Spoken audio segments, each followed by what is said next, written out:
Just wait, And because Aurora had asked her, are these like, are they very sexual? And she's like, yeah, they are. And she's like, okay, like I'm gonna love these. So she's like, but yeah, just read them when you're not in front of me. So she's like, okay.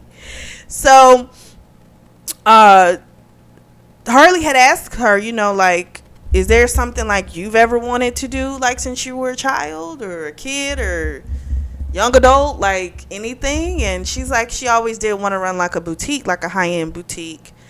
And she was like, well, why don't you, try and do it, And Aurora was just kind of like taken back with the conversation, like happy though, because it was different for her. Aurora doesn't really have a lot of girlfriends.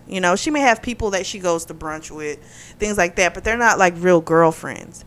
And so Harley had started to, she started speaking of Julie and describing what happened and things like that. And it really hit Aurora, like, she really doesn't have someone like that. And she told her, give her some time. It's a lot that happened. It's a lot to take in. Just give her some time. If you all have, had, a stronger friendship as you believed you had, you'll survive it. It's just going to take time. And so they kept talking. They had great conversation. And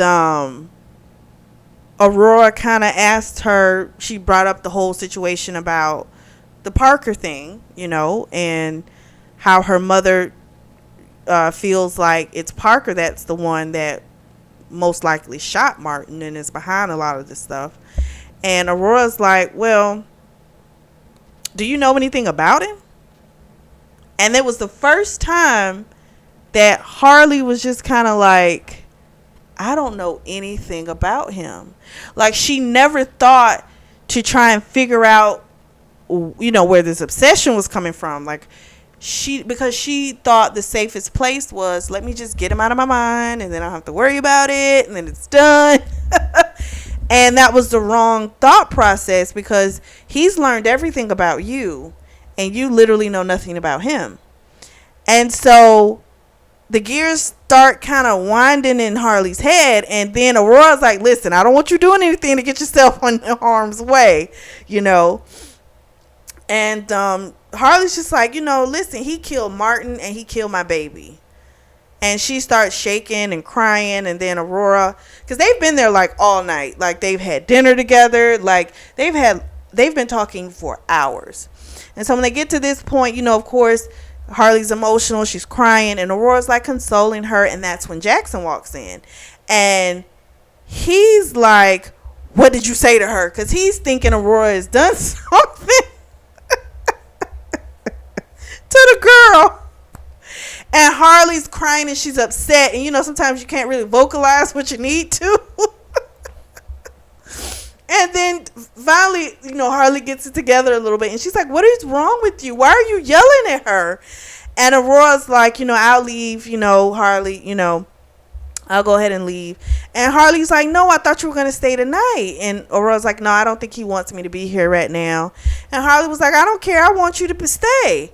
And she's like, no, And so Harley's like, well, where are you going to go? She's like, well, I'm going to just go to the Ritz for tonight. And Harley's like, okay.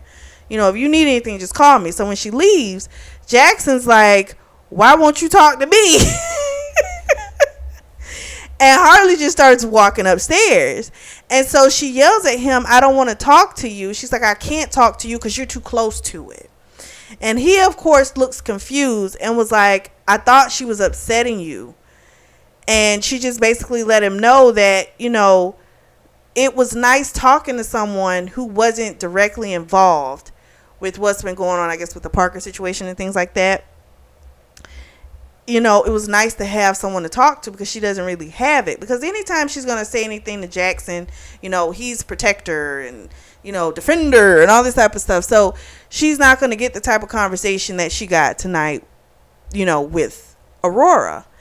And so he didn't really like the idea of his ex-wife and his girl talking, and that's like normal. I get it, you know what I mean? And he was just kind of like, you might want to be careful, she's a lot. And she said, well, no. He said, she's a taker. And she said, okay, So then why are you still friends with her? He couldn't answer. So then he blurts out, she tried to kiss me when we weren't together. And I think he thought that was going to make her not want to be friends with Aurora, but it didn't. She was just like, you know, it is what it is. I mean, she's like, thank you, you know, for being honest with me. And that's that. You know, that was it. There's nothing else to go on. I don't think Aurora, I mean, I don't know. She might be up to something, but I don't think she is. I think sometimes when you get knocked down so many pegs, and especially with her coming from that bad relationship and then going into another bad relationship, it's just sometimes, especially when you have someone that is telling you you deserve better, and not just a guy that you know is a good guy, but like another woman saying that to you, like, no, you deserve better. You should have better. You're settling and you shouldn't. So I think it resonated with her a little bit more so than when Jackson says it to her, because he always says it to her. So it kind of loses its, I guess, meaning from him. But to hear from someone else, I think it helped her kind of look at things a little bit different. So I don't think she's bad. I don't think she is. And so then after that little fight or whatever, they start to make out, and Harley stops it because she's like, it's too early, because it hasn't been that long since, you know, she lost the baby. So then she starts to tell him how she's going to start trying to find out more information about Parker. Jackson loses it. He's like, what? He's like, that's dangerous. And she's like, no, what's dangerous, it's dangerous not knowing anything, you know. I've been, you know, targeted how many times not knowing anything. So I need to get on, you know, at this point, the offense and figure out some things of what's really going on, who this man is and why he's after me. So they don't really come to a conclusion, you know, because Jackson, of course, is like, you don't need to do that. But we already know Harley's going to start digging. Like, she's got it in her mind. And I don't think it's a bad idea. I think you need to know who your ops are, okay? You need to know what's really going on with these other people, because being all acting as if it doesn't exist has not helped anything. So then Jackson gets invited to a lunch with Andrew Lindell, and we find out that Andrew Lindell is the one who had Harley followed and leaked the information to the press about the pregnancy. So basically the reason he did it is because he needs the company's profile to get a lot better so he can take the company public. Of course, we know once you take it public, big cash out. And so that's what he needs done. So leaking the information gave people a reason to find out what Minetta was even all about. So the clicks on the site, they're up about 20%. And then the subscriptions to the podcast are up to like 30%. So it did do something. But now he wants to take it further. He wants Jackson to go ahead and marry Harley. Go ahead and get engaged. So, of course, Jackson's like, huh? Like, he's like, I know you already bought a ring. And, you know, the whole time Jackson's like, damn, this man knows everything. Yeah, he does his homework. I got to appreciate that. It's a little creepy, but he does his homework. He's going into business with you, whether it's a hostile takeover or not. That man knows everything that's going on. So he tells him, if you do that, guess what? Then the public now, you know, you have the public sympathy and they're rooting for you guys. So this is only going to heighten the public profile of the company, which is what I needed to do in order to go public. So that conversation ends. Then we go back to Harley, and Harley, she's starting her investigation online. So she's paid for some records. She makes up a fake profile on Facebook, sends friend requests to both Parker and Sam. Sam accepts it immediately because, you know, she put this whole blonde girl and this, you know, what would be their type. And he snatched that thing up quick. But it takes a few moments for Parker to accept it. So then she sees where Parker, when she was looking up the other records, she found out Parker went to her high school in Missoula, Montana. And I was like, oops. And she was like, how the hell did I not know? But that's because she wasn't trying to find out.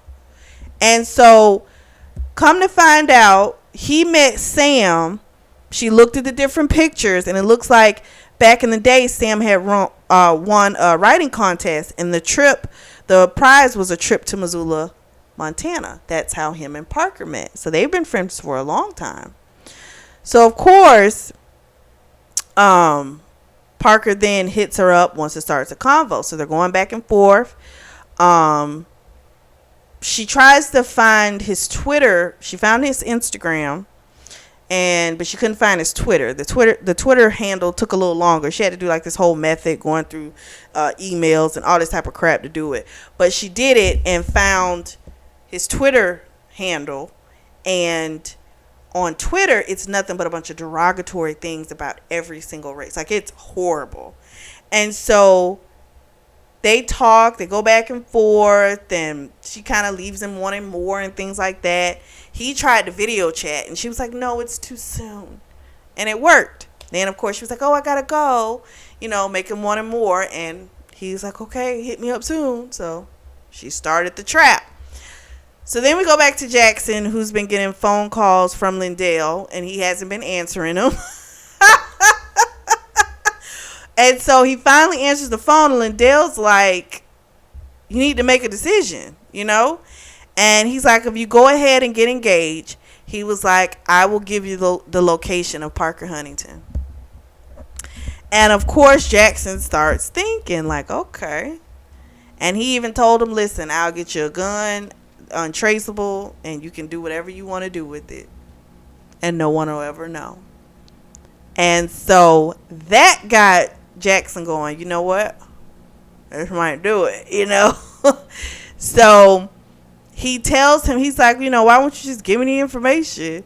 How am I going to know that you're going to give it to me? And he tells him, I'll have the investigator escort you to him.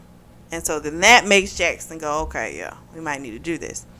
So weeks have passed, and even though there is some distance between him and Harley, he still kind of starts to feel a little lighter. And so that night they have dinner, and he tells her how much, he misses her and wants things to go back to how they were. And she expresses the same thing. And then he asks her to marry him, and she says yes. And then she was like, wait a minute, shouldn't there be a ring? So he whips out the ring and tells her, how long he's had it. And then he tells her about Lindell's deal. And I was like, thank you. Because that whole secrecy crap does not work. So he tells her about it, and she was actually okay with it. And I think it's because their actual engagement was them. You know what I mean? It was their moment. No one was involved with it. So if we do a little spectacle for somebody else, who cares? If it's a way to get you your company or get you out of that, I'm down. And I'm like, all right, that's a partner. I like that. So she's all down for that. And then they go through with the second engagement. They go back to the room, and it was like a nice love-making session. And of course, they decide, like, they don't want any barriers. Like, let's try for a baby. So they're both down. So then Harley, of course, has been building a rapport with Parker as Danny. That's the name she's given him. And she decides to test him by asking if they can meet in person. And he, of course, is like, why can't we video chat first?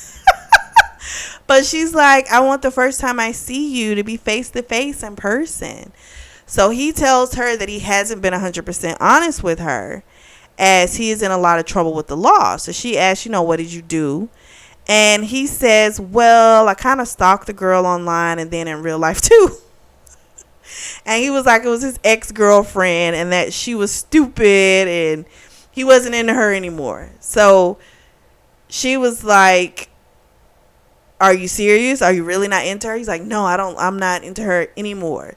So he isn't quite convinced yet to agree to meet up with her.